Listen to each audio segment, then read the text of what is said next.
We see a completely non-racial society. We don't believe, for instance, in the so-called guarantees for minority rights, because guaranteeing minority rights implies the recognition of portions of the community on a race basis. We believe that in our country there shall be no minority, there shall be no majority, there shall just be people. And those people will have the same status before the law, and they will have the same political rights before the law. So in a sense, it will be a completely non-racial egalitarian society. But will the vast number of blacks, after all their experiences, be able to live a life without giving vent to feelings of revenge, of Yes, we believe it is the duty of the vanguard political movement which brings about change to educate people's outlooks. I mean, in the same way that blacks have never lived in a socialist economic system, they've got to learn to live in one. In the same way that they've always lived in a racially divided society, they've got to learn to live in a non-racial society. In the first interview, recorded in South Africa before his detention, Steve Biko himself talks about the development of the black consciousness movement and his vision of a future South Africa. The first part of the original interview was cut off. The interviewer first asks Biko what black consciousness is. Biko replies, "Black consciousness is a political, cultural philosophy employed by blacks in South Africa in an effort to shake off shackles of mental oppression and to reinstate the essential humanity and pride of blacks. It was first devised by groups like SASO, the South African Students Organization, and the BPC, the Black People's Convention, in 1967-68, and has since filtered through to other organizations operating at various levels."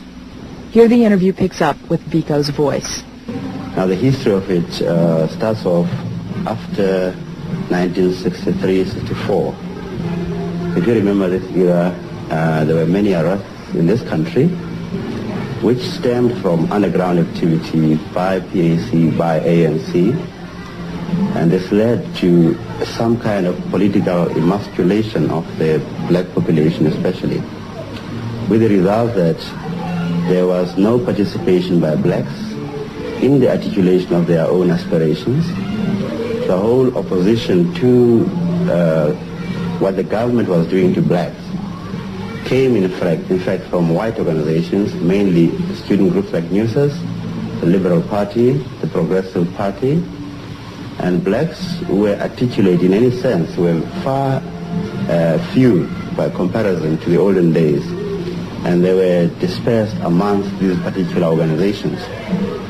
Now, when I came to university, which was sometime in 1966, in my own analysis and that of my friends, there was some kind of anomaly in this situation where whites were in fact the main participants in our oppression and at the same time the main participants in the opposition to that oppression. It implied therefore that at no stage in this country were blacks throwing in their lot in the shift of political opinion. The arena was totally controlled by whites in what we called totality of white power at the time. So we argued that any changes which are to come can only come as a result of a program worked out by black people. And for black people to be able to work out a program, they need to defeat the one main element in politics which was working against them, and this was the psychological feeling of inferiority, which was deliberately cultivated by the system. So equally too, the whites, in order to be able to listen to blacks, needed to defeat the one problem which they had, which was one superiority. Now the only way to come about this, of course, was to look anew at the black man in terms of what it is in him that is lending him to denigration so easily. So first of all, we said as black students, we could not participate in multiracial organizations, which were by far white organizations, because in this country there is an overwhelming number of white students at university. And secondly, these organizations were concentrating mainly on problems which were affecting the white student community. And thirdly, of course, when it came to political questions, they were far more articulate than the average black students because of their superior training. And because of their numbers, they could outvote us on any one issue, which meant that NUSAS, as an organization, gave political opinions which were largely affected by the whiteness of that particular organization. So then in '68, we started forming what is now called SASO, the South African Students Organization, which was firmly based on black consciousness, the essence of which was for the black man to elevate his own position by positively looking at those value systems that make him distinctively a man in society. Like what? First of all, we were of the view that this particular country is almost like an island of Europe in Africa. If you go throughout the whole of Africa, you do find aspects of African life which are culturally elevated throughout the continent. But in this particular country, somehow, any visitor who comes here tends to be made to believe almost that he is in Europe. He never sees blacks except in a subservient role. And this is all because of the cultural dominance of the particular group which is now in power. Now, to what extent have you been successful? Well, we've been successful to the extent that we have diminished the element of fear in the minds of black people. In the period, 63, 64, 65, 66, black people were terribly scared of involvement in politics. The universities were putting out no useful leadership to the black people because everybody found it more comfortable to lose himself in a particular profession to make money. But since those days, black students have seen their role as being primarily to prepare themselves for leadership roles in the various facets of the black community. And through our political articulation of the aspirations of the black people, many black people have come to appreciate, in fact, the need to stand up and be counted against the system. There is far more political talk now, far more political debate, and far more condemnation of the system from average black people than there have ever been since possibly 1960 and before. I'm referring here to the whole oppressive education system that the students are talking about. And after complaining about this, police, in fact the government, wants to further entrench what the students are protesting about by bringing in police and saracens and dogs and almost soldiers, so to speak. Now, the response of the students then was in terms of their pride. They were not prepared to be cowed down, even at the point of a gun. And hence, what happened, happened. Some people were killed, and this riots just continued and continued. Because at no stage were the young students, nor for that matter, at some stage their parents, prepared to be scared. Now, everybody saw this as a deliberate act of oppressive measures, to try and cow down the black masses, and everybody was determined equally to say to the police, to say to the government, we shall not be scared, by your police, by your dogs, and by your soldiers. Now, this is the kind of lack of fear one is talking about, which I see as a very important determinant in political action. Since last June, something like 400 young blacks were killed. 499, actually. 499. And you think that this will not be a deterrent? No. I think it has been a very useful weapon in wedging the young and the old.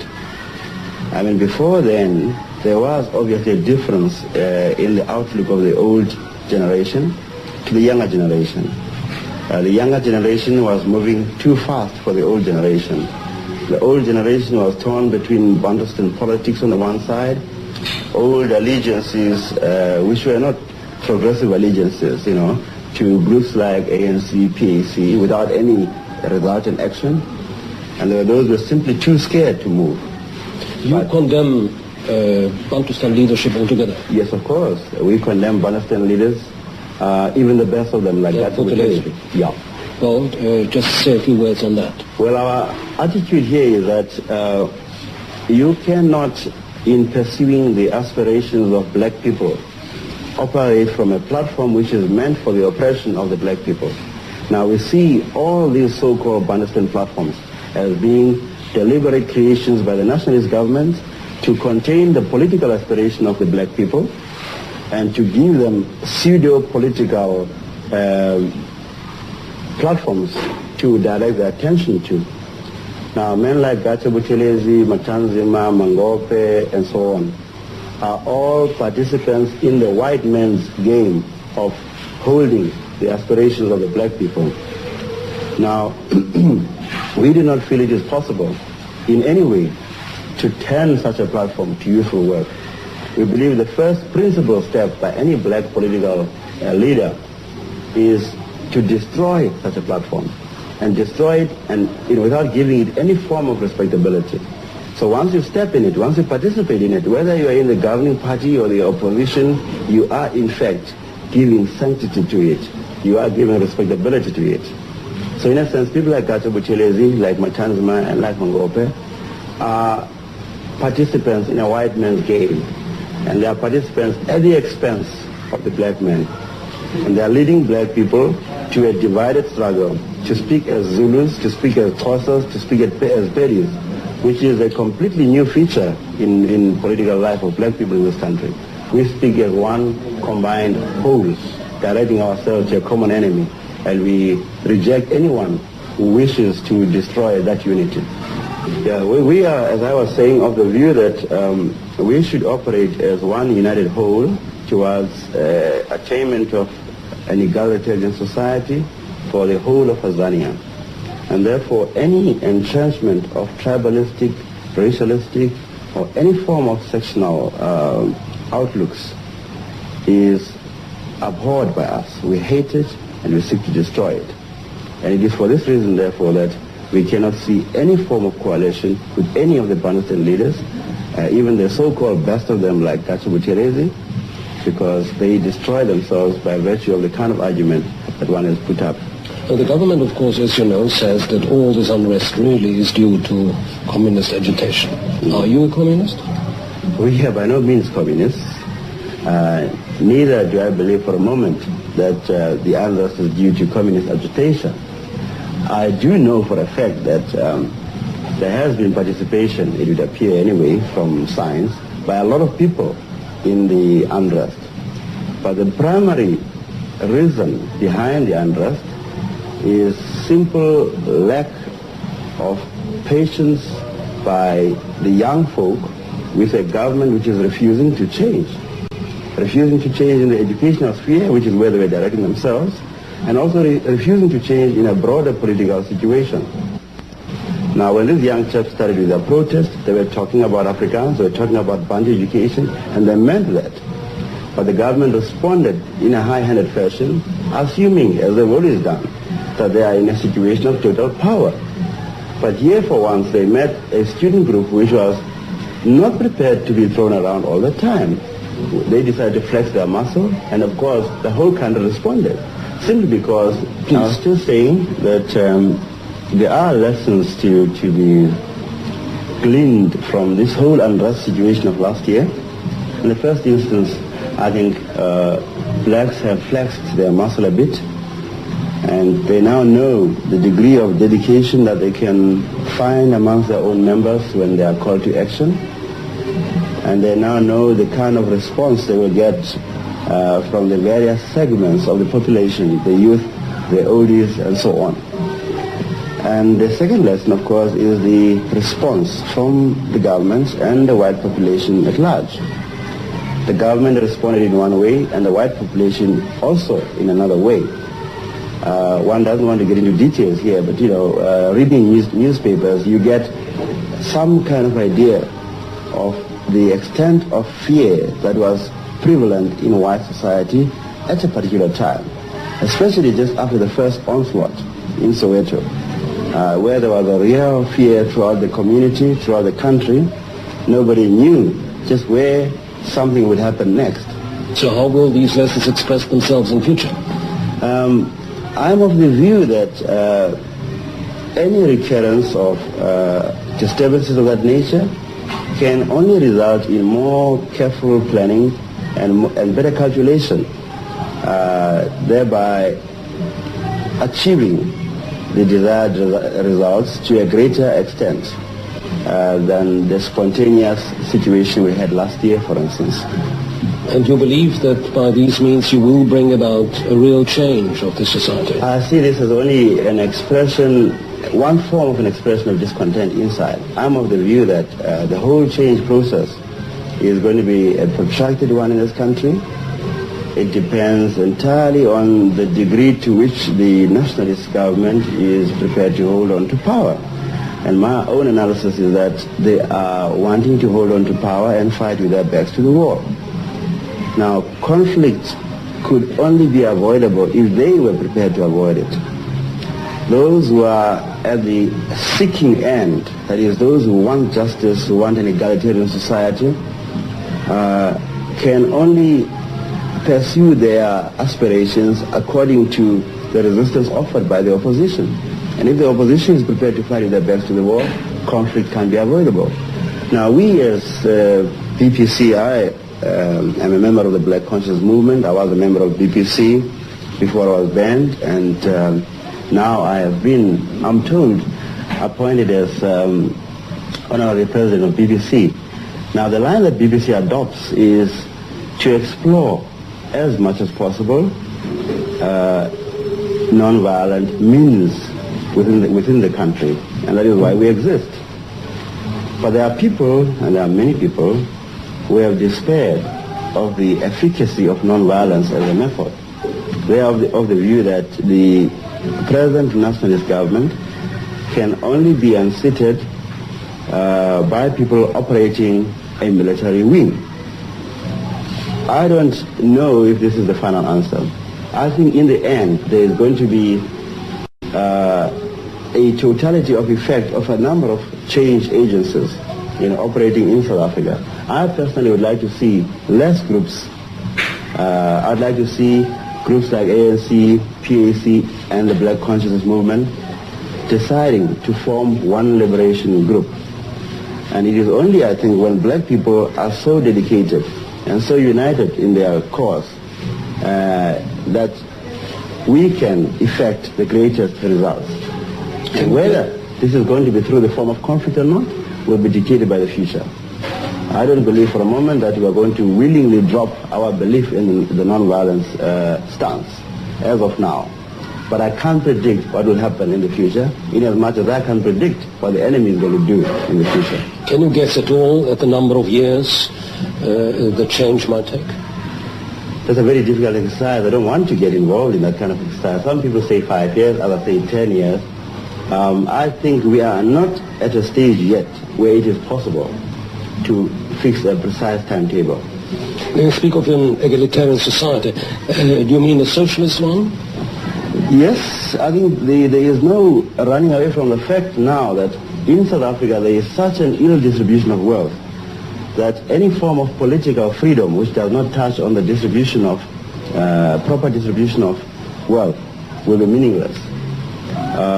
The whites have locked up within a small minority of themselves the greater proportion of the country's wealth. And if we have a mere change of face of those in governing positions, what is likely to happen is that black people will continue to be poor, and you will get a few blacks filtering through into the so-called bourgeoisie.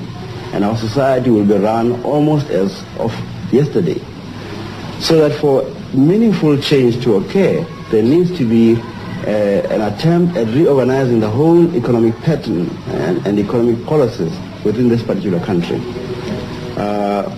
PPC believes in a judicious blending of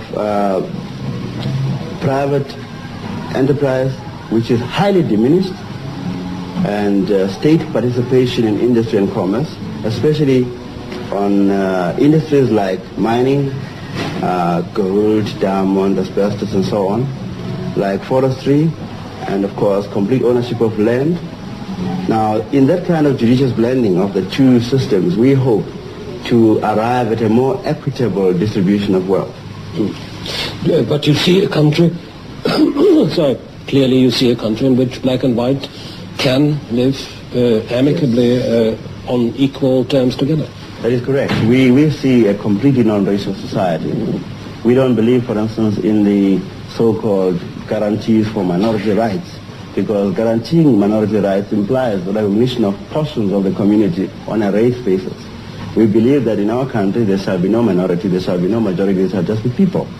And those people will have the same status before the law, and they will have the same political rights before the law. So in a sense, it will be a completely non-racial egalitarian society. But will the vast number of blacks, after all their experiences, be able to live a life without giving vent to feelings of revenge, of... yes, we believe it is the duty of the vanguard political movement which brings about change to educate people's outlooks. I mean, in the same way that blacks have never lived in a socialist economic system, they're going to learn to live in one. In the same way that they've always lived in a racially divided society, they've got to learn to live in a non-racial society. They've got many things to learn, and all this must be brought to them and explained to the people by the vanguard movement, which is leading the revolution. So that I have got no doubt in my mind that people, and I know people in terms of my own background where I stay, are not necessarily revengeful, nor are they sadistic in outlook. Now, the black man has got no ill intentions for the white man. The black man is only incensed at the white man to the extent that he wants to entrench himself in a position of power to exploit the black man. But beyond that, nothing more. And we don't need any artificial majorities, any artificial laws to entrench ourselves in power, because we believe once we come into power, our sheer numbers will maintain us there. So we do not have the same fear that the minority white government has been having all along, which has led to these many laws, designed to keep them there. As you know, the main argument of the government is always that the black man just isn't on a civilizational level at present to pull his full weight politically. Yeah. And now, do you think of a one-man, one-vote franchise? Yes, we do think so, entirely. Entirely one man, one vote, no qualification whatsoever, except the normal ones which you find throughout the world. And you think that the black man, in fact, is perfectly well able? The black man is well able, and the white man knows it. I mean, the irony of that kind of situation is that when the white government negotiates so-called independence for the so-called Transkei, they don't speak in terms of a qualified franchise. In the Transkei, every Transkeian votes, you see, and you get white nationalist politicians arguing that this is a system which is going to work for the Transkei. But somehow when it comes to the broader country, the blacks may not vote because they don't understand the sophisticated, economic patterns out here. They understand nothing. So they need to operate at a different sort of level. Now this is all nonsense. It is meant to entrench the white man in the position in which he finds himself today. We will do away with it altogether. There will be a completely non-racial franchise, and black and white will vote as individuals in our society. Well, this is all fascinating. As an outsider visitor, I can only say that my feeling is that this is bound to be a very long and probably very bloody road. There is that possibility. There is that possibility, but as I said earlier on, it will be dictated, purely by the response of the Nationalist Party. If they've been able to see that in Rhodesia, Smith must negotiate with the leaders of the black people in Rhodesia. Yes, I think conflict is unavoidable given the predictable response from the present system. And this conflict can be pretty generalized and extensive and protracted. My worst fears are that working on the present analysis, conflict can only be on a generalized basis between black and white. We don't have sufficient groups who can form coalition with blacks, that is, groups from the whites at the present moment. But the more such groups come up, the better to minimize that conflict. Mr. Biko, thank you very much.